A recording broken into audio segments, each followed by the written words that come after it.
Today we gather in a new year, some 246 years later, just one day before January 6th.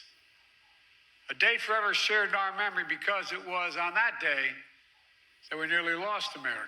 Oh my God, for fuck's sake. Can we stop pretending that January 6th was a big deal? Like, not only is it not a big deal in terms of our country, in terms of our republic, it's not even a big deal in terms of the Capitol building. Like, January 6th wouldn't even rank in the top 20 of bad shit that's happened at the Capitol. But y'all wouldn't know that because you motherfuckers don't learn history. But let me go ahead and give you a cliff notes of all the bad shit that's happened at the Capitol that is so much worse than January 6th. We could start, I don't know, in 1814 when the British burned the motherfucker down. Yeah, we didn't lose our country even though they burned it to the ground.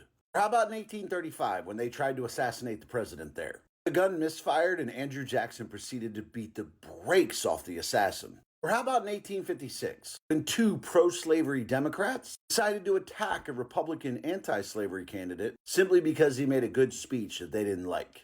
One took his steel-tipped cane and beat the ever-loving shit out of the Republican. The other held all the other senators at gunpoint. You know, so his buddy could beat the dude to death. And by the way, even though both those guys resigned, they were both reelected. They had a big fucking brawl in 1858. Or how about in 1890? When journalist Charles Kincaid shot a congressman in the fucking face, right on the congressional stairway. Our republic survived that. Either way, even though that reporter had went home, grabbed the gun, came back with the intention of shooting the congressman, he pled self-defense and was found not guilty. And there was 1915 where a German spy fucking bombed the place. And in 1932, during the Great Depression, a sales clerk showed up with a pistol and dynamite, intent on shooting congressmen and blowing them up. Our republic survived that. Then in 1947, an Ohio man decided he was going to go shoot up Congress. And he did just that. Thankfully, he was absolutely terrible and couldn't hit the broadside of a fucking barn, but our republic survived that. Yeah, and then there was that other shooting that occurred in 1954, where the pro-Puerto Rican Independence Nationalist Party went into Congress, dropped a big Puerto Rico flag, and just started shooting, wounding 5 members of Congress. By the way, President Truman commuted all their sentences.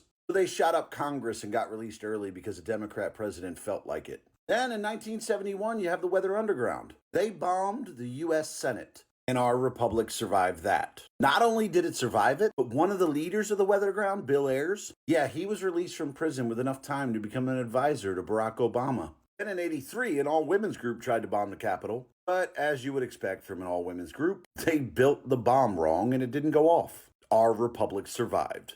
Then in 1998, dude walks into the Capitol with a gun, sets off the metal detector, and proceeds to shoot a Capitol police officer in the face. Like, that shit's recent enough that you should remember it. But you probably don't. And then there was some other little shit that happened, but that brings us to January 6, 2021, where the only person who died was a protester who got shot in the face by a trigger-happy Capitol police officer. Nobody else died. They broke a few fucking windows, and we've seen on video that they didn't riot in the Capitol. In fact, we see, because of the video, that most of them were escorted around and congratulated by the Capitol Police. Yeah, that was the time we almost lost the country.